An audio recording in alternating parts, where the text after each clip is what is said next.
Hello friends, मैं हूं प्रज्ञा और आज हम पढ़ेंगे सतवाहन तथा क्षत्रप। हम मध्य प्रदेश के राजवंश पढ़ रहे हैं।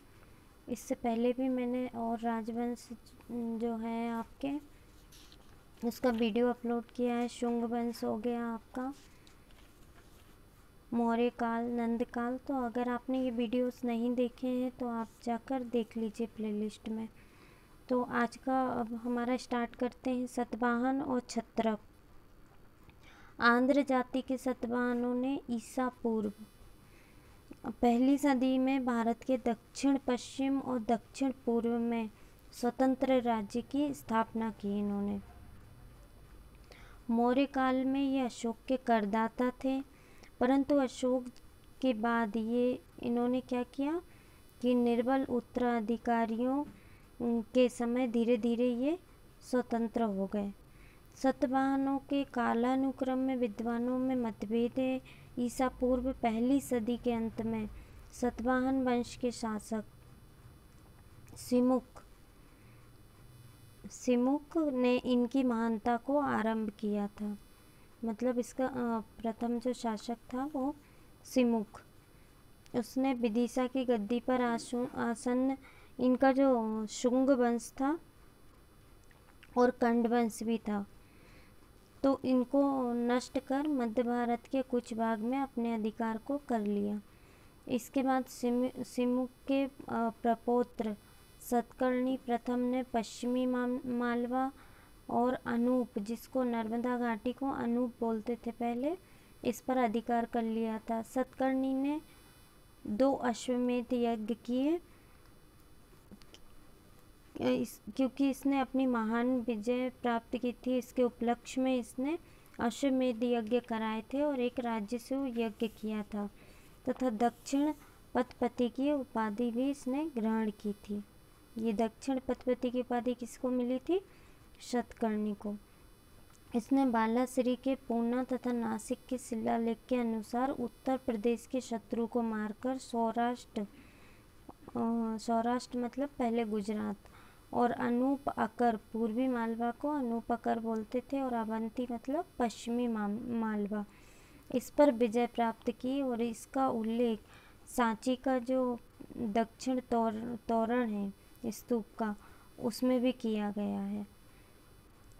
तो इस तरह से इसके सतकर्णी के बारे में ये तथ्य मिलते हैं। इसके बाद इसका पुत्र वशिष्ठ पुत्र पुलुवामी मध्य प्रदेश के भूभाग पर अधिक समय राज्य नहीं कर सका। यह प्रदेश कर्दमन वंश के अधिकार में चला गया, जो एक अन्य सीथियन वंश था। कर्दमन वंश के चष्टन और उसके पौत्र रुद्रमन के नेतृत्व में ही पश्चिमी क्षत्रपों की शक्ति का प्रादुर्भाव हुआ, और गौतमी पुत्र कहते थे सतकर्णी को। इसने नाहपन से जीते थे सभी जो भी क्षेत्र थे, इनको क्षत्रपों ने जीत लिया। और जो ये रुद्रमन के जूनागढ़ का शिलालेख है, इसमें भी इसका रुद्रमन ने दक्षिणापति सतकर्णी को 2 बार परास्त कर अन्य प्रांतों के साथ पूर्वी पश्चिमी मालवा महिष्मती के आसपास के प्रदेश को जीत लिया था। ये उसमें जूनागढ़ शिलालेख में तथ्य मिलता है। और इस बात की पुष्टि टोलेमी द्वारा चष्टन को उज्जैन का राजा निरूपित कर लिया गया था।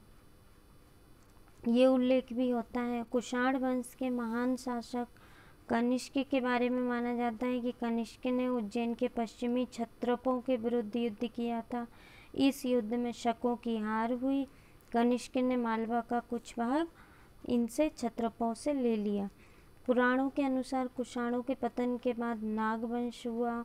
नागवंश की स्थापना विदिशा से हुई थी। यहाँ से आगे बढ़कर नागों की शाखाएं पद्मावती, जिसको ग्वालियर का आधुनिक पदम पवैया, कांतिपुरी और मथुरा में स्थापित हुई, इनको बोलते हैं। और बेसनगर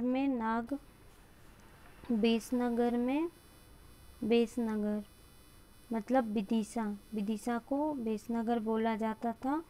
इसमें नागवंश के जो शासक थे उनके तांबे के सिक्के मिले हैं।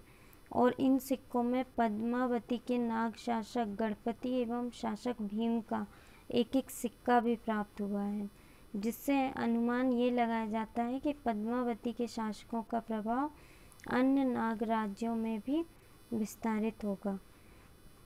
इसके बाद रुद्रमन के जूनागढ़ शिलालेख के अनुसार, ये अभी हमने देखा था कि शतकर्णी को 2 बार परास्त कर दिया था, प्रांतों के साथ पूर्वी पश्चिमी मालवा महिष्मती के आसपास के प्रदेश को विजित कर लिया था इसने। शीशे का सिक्का चलाने वाला सातवाहन वंश था पहला, और ये सिक्का इन्होंने रोम से लाए थे ये। तो इस तरह से आपका ये सातवाहन और क्षत्रप वंश कंप्लीट होता है।